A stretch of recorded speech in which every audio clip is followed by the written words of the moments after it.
Cricket का discussion था। आप जानते हो मूड मॉल कैसा है पूरे देश भर में। दीपन सर, एक सरदर्द बाजार के लिए वो है, वो आरबीआई ने जो कल अपने रिव्यू में सब बदल दिए समीकरण, वो रिस्क वेटेज जो बढ़ा दिया। ये मैं जानने की सबसे यही कोशिश कर रहा हूं, ये जो पेन आया आज एकदम निफ्टी बैंक, आज क्या वो कल 2:45 PM ऑनवर्ड जो पेन आना शुरू हुआ था, आज भी 500 पॉइंट निफ्टी बैंक करेक्ट हो गया। Financials, NBFC is pocket weakness दिखा रही हैं। ये एक दिन का सारा समीकरण एडजस्ट हो गया, ये अब ये पेन लिंगर ऑन करने वाला है। आप लोग का अब निफ्टी बैंक को लेकर अप्रोच क्या बन रहा है, बैंकिंग एज अ पैक को लेकर अप्रोच क्या बन रहा है? हर शो पे इन्वाइट करने के लिए बहुत बहुत धन्यवाद। आई थिंक लार्जली डिस्काउंट हो चुका है और जो भी कमेंट्री आ रही है, I think we know which is the company which has been impacted the most, और वो एसबीआई कार्ड, क्योंकि उनकी लेंडिंग रहती है वो 100% अनसिक्योर्ड लेंडिंग रहती है। But apart from that I think ये जो आरबीआई की जो मूव है, जो उनका जो डिक्टाट है, ये बहुत ही बढ़िया है, क्योंकि ये जो पर्सनल लोन्स है ये आगे चल के प्रॉब्लम कर सकती है। See we do not want the banks to get into a NPA problem. अगर आप आईएलएफएस की क्राइसिस से लेके एनबीएफसी क्राइसिस ट्रेस करेंगे तो बैंकिंग सेक्टर में सबसे बड़ी रिस्क फैक्टर एनपीएस की रहती है। And RBI is taking the right step at the right time. थोड़ी बहुत ग्रोथ अगर कम भी रहती है तो स्ट्रीट विल एक्सेप्ट इट, क्योंकि okay you can have expect instead of 20% growth rate 15, 18, 20% also is fine.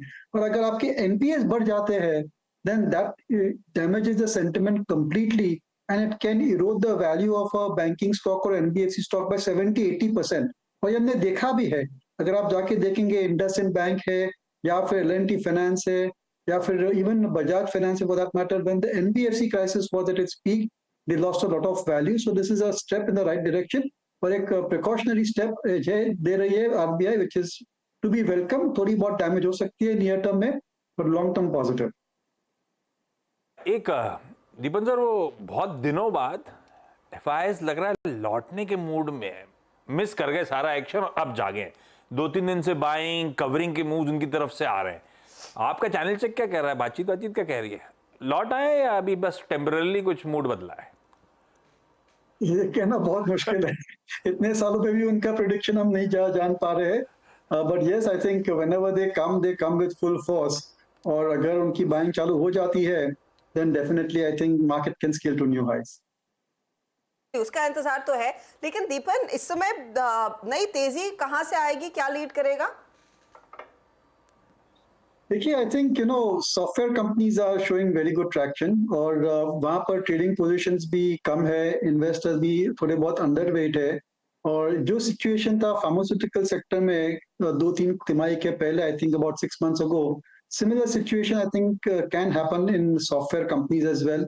क्योंकि अगर यूएस में जो सॉफ्ट लैंडिंग हो जाती है इकोनॉमी की और कॉन्फिडेंस आ जाता है, then certainly tech spending will be first off the block.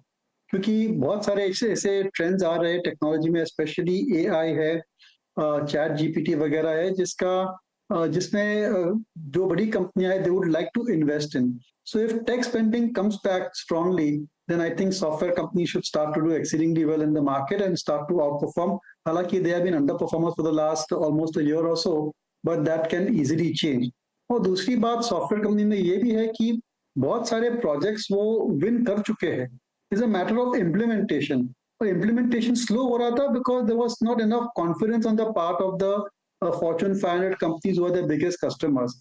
और अगर वहां पर नैस्डैक, डाउ और पूरी इकोनॉमी थोड़ी सुधर जाती है, so it doesn't take long for confidence to come back, and once confidence comes back, then they will step up on tech spending, and immediately in 1 or 2 quarters you'll be able to see the result in Indian software company numbers। Thank you so much जुड़ने के लिए। आज quickly Yatin जुड़ रहे हैं dealing room check के लिए, उस बीच